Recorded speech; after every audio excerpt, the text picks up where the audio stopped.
മക്കളെ, നമ്മുടെ പഠനത്തെ നമുക്ക് സ്വയം ഇവാലുവേറ്റ് ചെയ്യാനുള്ള ഒരു സിമ്പിൾ ടെക്നിക്കുമായിട്ടാണ് മിസ് ഇന്ന് വന്നിരിക്കുന്നത്. അതിനിതാ ഇതുപോലൊരു ടേബിളിന്റെ ആവശ്യമുണ്ട്.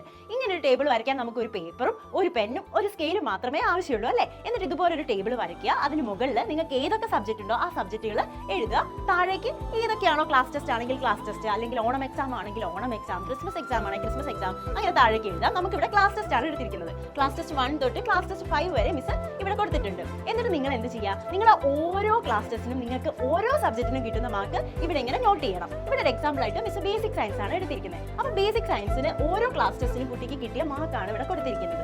ഇതിൽ നോക്കൂ, 3ാമത്തെ ക്ലാസ് ടെസ്റ്റ് ആയപ്പോൾ കുട്ടിക്ക് കുറച്ച് മാർക്ക് കുറഞ്ഞു. അപ്പോൾ ഈ കുട്ടിക്ക് ഈ ടേബിൾ വെച്ച് അനലൈസ് ചെയ്യുന്ന കുട്ടിക്ക് എന്ത് മനസ്സിലാക്കാൻ പറ്റും? യെസ്, ഞാൻ പഠിക്കുന്നതിൽ കുറച്ച് ഉഴപ്പി പോയിട്ടുണ്ട്, എന്റെ പഠനം കറക്റ്റ് ആയിട്ടല്ല പോകുന്നത്, കാരണം എനിക്ക് മാർക്ക് കുറഞ്ഞിട്ടുണ്ട്. അപ്പോൾ ഞാൻ പഠനം കുറച്ചും കൂടെ ഇമ്പ്രൂവ് ചെയ്യാനുണ്ട്, കുറച്ചും കൂടെ കോൺസെൻട്രേറ്റ് ചെയ്ത് പഠിക്കാനുണ്ട്. അങ്ങനെ ആ കുട്ടി കുറച്ചും കൂടെ നന്നായിട്ട് ഇരുന്ന് പഠിച്ചു. അങ്ങനെ എന്തായി? വീണ്ടും തിരിച്ചു പഠിച്ചു, ഫുൾ മാർക്കിലേക്ക് തന്നെ വന്നു അല്ലേ? ഇതുപോലൊരു ടേബിളിലൂടെ നിങ്ങൾക്കും നിങ്ങളുടെ പഠനത്തെ ഈസി ആയിട്ട് ഇവാലുവേറ്റ് ചെയ്യാൻ പറ്റും. അപ്പോൾ ഇതുപോലൊരു ടേബിൾ ഉണ്ടാക്കാൻ നിങ്ങൾ റെഡി അല്ലേ?